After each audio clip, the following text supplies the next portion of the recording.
नमस्कार दोस्तों, welcome back to our channel. Friends, मैं आप सबका अपने चैनल स्टॉक्स फॉर लाइफ पे बहुत स्वागत करता हूं। Welcome to STFL family. DFL numbers आ चुके हैं भारतीय एयरटेल के Q4 के नंबर, जिसका पूरा बाजार इंतजार कर रहा था। और दोस्तों यही नंबर डिसाइड करेंगे कि भारतीय एयरटेल का शेयर प्राइस 600 के मार्क को तोड़ेगा या फिर 500 के आसपास या फिर उससे नीचे की जर्नी करेगा। तो जी हाँ दोस्तों, बहुत ही इंटरेस्टिंग वीडियो होने वाली है। क्या स्ट्रीट एस्टीमेट बीट हुआ नहीं हुआ उसको बताऊंगा, और असल में इनके टेलीकॉम के नंबर्स कैसे पढ़े जाते हैं वो भी सिखाने की कोशिश करूंगा। चैनल फर्स्ट टाइम होंगे सब्सक्राइब कर सकते हैं इस तरह क्वालिटी कंटेंट को सबसे पहले एक्सेस करने के लिए। Now without delaying any for time, let's begin. Guys, भारतीय एयरटेल के नंबर हमें देखने को मिल रहे हैं, तो हमें दोस्तों जो पढ़ना है कंसोलिडेटेड, क्योंकि इनके बहुत सारे रेवेन्यू फ्रॉम द ऑपरेशन देखने को मिलते हैं और बहुत सारे अदर बिजनेसेस भी देखने को मिलते हैं। तो ओवरऑल इस कंपनी ने क्या किया ये बहुत ही चैलेंजिंग है, क्योंकि दोस्तों को पता है कि जियो ने 2016, 17, 18 ये 3 साल इनको बहुत पेन दिए हैं। ऑल्दो 19 और 20 और 21 में बाउंस बैक करता हुआ दिखाई पड़ रहा है। तो क्या रेवेन्यू सही है या फिर नहीं है दोस्तों, ये हमें 31 मार्च 2020, 31 मार्च 2021 इनका डेटा देखने को मिल रहा है। ये दोस्तों हमें टोटल रेवेन्यू है देखने को मिल रहा है, मतलब जो टोटल जो इनकम हम लोग बोलते हैं इनकी कमाई कैसी रही। तो जी हाँ दोस्तों, हमें देखने को मिल रहा है 23,000 सब रुपीज़ इन मिलियंस हैं। 23,838 से दोस्तों हमें जो अभी रेवेन्यू देखने को मिल रहा है, जो इनकम देखने को मिल रहा है वो हो चुके हैं 25,832। तो जी हाँ दोस्तों, हमें इनकम में 11% के आसपास जंप देखने को मिल रही है। वैसे ये तो इनकम की बात हो गई कि इनकम कैसे रहें। अगर क्वार्टर क्वार्टर देखें तो जी हाँ, तो क्वार्टर क्वार्टर डिसअपॉइंटेड हो देखने को मिल रहा है, लेकिन आपको पता है कि हर बार कंपनी क्वार्टर क्वार्टर को बीट नहीं कर पाती है। तो 26,562 से दोस्तों हमें गिरावट देखने को मिल रहा है, जो 25,800 करोड़ के आसपास देखने को मिल रही है। अब दोस्तों कंपनी के एक्सपेंसेस एक बार चेक कर लेते हैं, कंपनी के खर्च कैसे रहे। तो जी हाँ दोस्तों, ये है इनके ईयर ऑन ईयर और ये है इनके क्वार्टर क्वार्टर। तो ईयर ऑन ईयर की बात की जाए तो जी हाँ दोस्तों, उसमें हमें फ्लैट देखने को मिल रहा है। ऑल्दो क्वार्टर क्वार्टर की बात की जाए तो कंपनी ने यहाँ पे थोड़ा सा जो खर्च में कमी की है। जो पहले हमें 13,400 करोड़ के आसपास देखने को मिलते हैं, अभी दोस्तों वो 13,415 के आसपास रुपीज़ इन करोड़ से देखने को मिल रहा है। लेकिन अभी की बात की जाए क्वार्टर क्वार्टर तो हमें खर्चे में थोड़ी डिक्लाइन देखने को मिल रही है। ऐसे एक और चीज़ नोट करने वाली है, इधर पर देखिएगा एक्सेप्शनल आइटम के बारे में अगर आप देखें दोस्तों, तो इन्होंने एक लॉस दिखाया है 440 करोड़ के आसपास, जो पहले प्रॉफिट में था। तो अभी इनके थोड़े से इनके एक्सेप्शनल आइटम लॉस में देखने को मिल रहे हैं, जो कभी ना कभी मतलब हमेशा नहीं होते हैं। अब दोस्तों हमें देखना है कि इनके जो प्रॉफिट फॉर द पीरियड है वो कैसे देखने को मिल रहे हैं, कंपनी ने प्रॉफिट कैसे कमाया, कंपनी के जो प्रॉफिट है जो ओवरऑल पूरा एडजस्टमेंट के बाद कैसे देखने को मिल रहा है। जी हाँ दोस्तों, अगर आप देखें तो प्रॉफिट फॉर द पीरियड में अगर आप देखें तो गाइस इधर पे हमें देखने को मिल रहा है, जो पहले सब रुपीज़ इन करोड़ हैं ये हमें बहुत ज़्यादा लॉस में देखने को मिल रहा था। अभी की बात की जाए तो हमें 1500 करोड़ 15,110 करोड़ की हमें प्रॉफिट देखने को मिलेगा। दोस्तों ये असल प्रॉफिट नहीं है, मैं बताऊंगा कि इनकी असल प्रॉफिट क्या देखने को मिल रहा है। क्योंकि अगर आप ईपीएस में देखें तो क्वार्टर ऑन क्वार्टर जंप देखने को मिल रहा है, उसके बावजूद भी ईपीएस इसलिए कम है क्योंकि गाइस इधर देख सकते हैं कि ओनर ऑफ द पेरेंट, आपको एक सेकंड में इसको ठीक से कर दूं, आपको बेटर समझ में आएगा। Okay, now it's better I guess.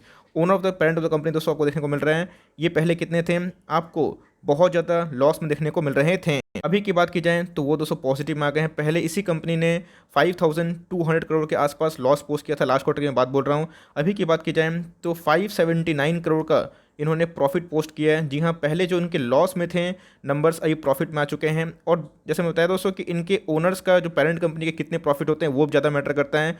जो लास्ट क्वार्टर की बात की जाए तो 853 करोड़ से हमें कम दिखने को मिल रहे हैं, और इसी की वजह से अगर आप ईपीएस चेक करें तो 1.57 से 1.39 हो चुका है। लेकिन अगर आप पूरा प्रॉफिट देखें तो उसमें बढ़ोतरी है, लेकिन जो असली में जो प्रॉफिट है वो है उनके ओनर ऑफ द पेरेंट में क्या प्रॉफिट देखने को मिल रहे हैं, तो उसमें हमें डिक्लाइन देखने को मिल रहा है। 850 करोड़ के आसपास इनके लास्ट क्वार्टर के प्रॉफिट थे, जो भी कितने हो चुके हैं 759 करोड़ के आसपास। लेकिन अगर आप ईयर ऑन ईयर देखिए दोस्तों तो कंपनी ने काफ़ी अच्छा, मैं बोलूँगा, प्रॉफिट इन्होंने पोस्ट किया। जो पहले एक नेगेटिव में था 5,000 करोड़ के आसपास नेगेटिव, तो अभी प्रॉफिट में देखने को मिल रहा है। और 440 करोड़ का दोस्तों बॉटम लाइन में एक लॉस देखने को मिल रहा है। उसके बावजूद भी ठीक है, लेकिन मार्केट को एस्टिमेट ज़्यादा थी, तो भाई क्या मार्केट के एस्टिमेट को बीट कर पाया या फिर नहीं कर पाया। वैसे ये ईटी का आर्टिकल है, अगर आप ईटी में देखें तो भाई इनका जो क्यू ऑन क्यू जो कॉन्सोलिडेट जो पैट है वो हमें 11% के आसपास स्लम्प होता हुआ देखने को मिल रहा है। Misses estimate sales 3% fall. लेकिन दोस्तों ये क्यू ऑन क्यू के वाइज इन्होंने दिया है, लेकिन अगर आप देखें ईयर ऑन ईयर के वाइज इनका जो परफॉर्मेंस है मैं बोलूँगा काफ़ी अच्छा है। उनके रेवेन्यू भी 11% अब देखने को मिल रहा है। अगर आप वाई ऑन वाई कंपेयर करें यस जो पोजीशन लेते हैं शॉर्ट टर्म के लिए उनकी बात मैं नहीं कर रहा हूँ, जो कि लॉन्ग टर्म वाले हैं तो इन्होंने गाइस लॉस से 5000 करोड़ के आसपास लॉस था, उनके अगेंस्ट में प्रॉफिट करना बहुत ही बड़ा बात है। और बताया कि बॉटम लाइन में 440 करोड़ के आसपास हमें एक एडजस्टमेंट देखने को मिल रहा है, उसके बावजूद भी दोस्तों हमें देखने को मिल रहा है। और इधर पे अगर आप देखें तो इन्होंने Q-on-Q बताया है, लेकिन बहुत सारे अलग जो वेबसाइट है उसमें हमें Y-on-Y भी देखने को मिल रहा है। तो इनके अकॉर्डिंग स्ट्रीट एस्टीमेट बीट हुआ है, लेकिन दोस्तों मैं एक चीज़ बताना भूल गया कि इनके जो RPU है 135 से 145 हो चुके हैं, मतलब एवरेज रेवेन्यू पर यूज़र की बात की जाए तो 1 से 35 से लेकर 145 हो चुके हैं। और कंसिस्टेंट बेसिस पे गाइस ये जियो को टक्कर देके उसे बीट करने की कोशिश कर रहा है as per the regular active users में। इस 600 के जर्नी के बाद ये फिर से एक रेंज बाउंड देखने को मिल रहा है, 550 के आसपास ट्रेड होता दिखाई पड़ रहा है। आज तो 550 के हमें नीचे क्लोजिंग देखने को मिली। आज के लाइक ट्रेडिंग की बात की जाए तो 2% डाउन था दोस्तों, लेकिन 400 के आसपास इनका हमें एक साल के बॉटम के लगभग देखने को मिल रहा था। तो 3 लाख करोड़ के आसपास की मार्केट कैप है। अगर आप देखें फेस वैल्यू 5 के आसपास है। और दोस्तों इंडस्ट्री पी से इनका पी इसलिए मिसिंग है क्योंकि इन्होंने अभी ही लाइक 2 क्वार्टर में प्रॉफिट जनरेट किया, उसके पहले कंपनी ने लॉस भी पोस्ट किया था। आज के डिलीवरीज की बात की जाए तो डिलीवरीज कैसे रहे, तो जी हाँ दोस्तों हमें 43% के आसपास डीमेट में लिया तो वो शेयर्स देखने को मिल रहे हैं।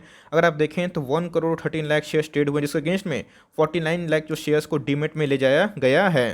इसमें अपनी बात करूं तो आपको पता है कि हमेशा क्वार्टर ऑन क्वार्टर को बीट कर पाना मुश्किल होता है, पॉसिबल हमेशा होता नहीं है। लेकिन जिस हिसाब से इनका दोस्तों जो पहले 5200 करोड़ लॉस था, इनके प्रॉफिट की मैं बात बोल रहा हूँ, उनके और मीन्स उनके अगेंस्ट में अगर आप देखें तो 759 करोड़ के आसपास का प्रॉफिट बहुत शानदार है। रेवेन्यू की बात की जाए ईयर ऑन ईयर तो उनमें भी अच्छा काम किया है। अब कभी कभी स्ट्रीट एस्टीमेट बीट होता है, कभी कभी नहीं होता है, लेकिन दोस्तों अभी अपने इंपॉर्टेंट सपोर्ट लेवल पर खड़ा है 550 के आसपास। इसमें हमने एक स्विंग कॉल भी लिया है। उसके बाद बेस्ट सपोर्ट की बात की जाए तो 530 के आसपास देखने को मिल रही है। अब मार्केट डिसाइड करेगा कि इनको नंबर्स कैसे लगे। मैं अपनी बात करूं दोस्तों तो मैं इसको होल्ड एंड कंटिन्यू करने वाला हूं, क्योंकि यहाँ मुझे लगता है कि लॉन्ग टर्म के लिए इन्होंने नंबर्स ठीक ठाक पोस्ट किए हैं। आरपीयू की बात की जाए एवरेज रेवेन्यू पर यूजर तो 135 से 200 145 135 से 145 के लगभग देखने को मिल रहा है, जो कि शानदार है। और रेवेन्यू के पर्सपेक्टिव से बात की जाए तो ठीक है, प्रॉफिट के पर्सपेक्टिव से बात की जाए Y-on-Y तो काफ़ी अच्छे देखने को मिल रहे हैं। और आज में दोस्तों हमें अच्छी खासी ड्रिफ्ट देखने को मिल रही है। तो मेरे हिसाब से एकदम दोस्तों अगर कभी भी ये स्टॉक आपको 500 के आसपास देखने को मिलता है तो मस्ट बाई होगा। टारगेट दोस्तों अभी मेरा 600 के ऊपर देखने को मिलता है। तो मेरे हिसाब से 500 510 520 इनके अल्टीमेट सपोर्ट जोन देखने को मिलते हैं। और 500 का लेवल तोड़ना, मैं बोल रहा हूँ 500 का लेवल तोड़ना इतना जल्दी पॉसिबल देखने को नहीं मिल रहा है, क्योंकि पिछले अपकमिंग क्वार्टर से इनके लाइक यूजर्स बढ़ रहे हैं। और मुझे लगता है कि आने वाले कल में इनके आरपीयू बढ़ेंगे और इनके लाइक जो फ्यूचर है वो थोड़े मेरे ठीक ठाक देखने को मिलेंगे। तो अगर आप रिस्क ले सकते हैं तो जी हाँ दोस्तों, जैसे बताया कि 520 530 एक अच्छा एंट्री लेना सही होगा। अगर आप चाहें स्विंग ट्रेड भी कर सकते हैं 490 का एसएल लेके। अगर आपको कभी भी प्राइस 520 के नीचे 510 के आसपास मिलता है। और लॉन्ग टर्म टारगेट दोस्तों मेरा तो वही 700 के ऊपर है। और शॉर्ट टर्म की बात की जाए तो 500 पे लेते हैं तो आपका दोस्तों टारगेट 20% के अब दिखाई पड़ता है। मेरे हिसाब से नंबर्स खराब नहीं है, नंबर मोरलेस हमें ठीक ठाक देखने को मिल रहा है। और अगर आप प्रॉफिट की बात की जाए तो उस फ्रंट में कंपनी ने अच्छा खासा परफॉर्मेंस दे दिया है। तो आपको नंबर्स कैसे लगे कमेंट बॉक्स में जरूर बताइएगा। अगर वीडियो अच्छी लगे तो लाइक कर दिएगा, चैनल फर्स्ट टाइम होंगे तो याद से सब्सक्राइब भी करना भूलिए। फर्दर कोई डाउट उसको ड्रॉप कर सकते हो, कुछ और रिव्यू चाहिए उसका नाम भी ड्रॉप करना भूलिए। I would love to make a video on your demand guys. मिलते हैं जल्दी ही, तब तक के लिए bye. Thanks for watching friends, God bless you all.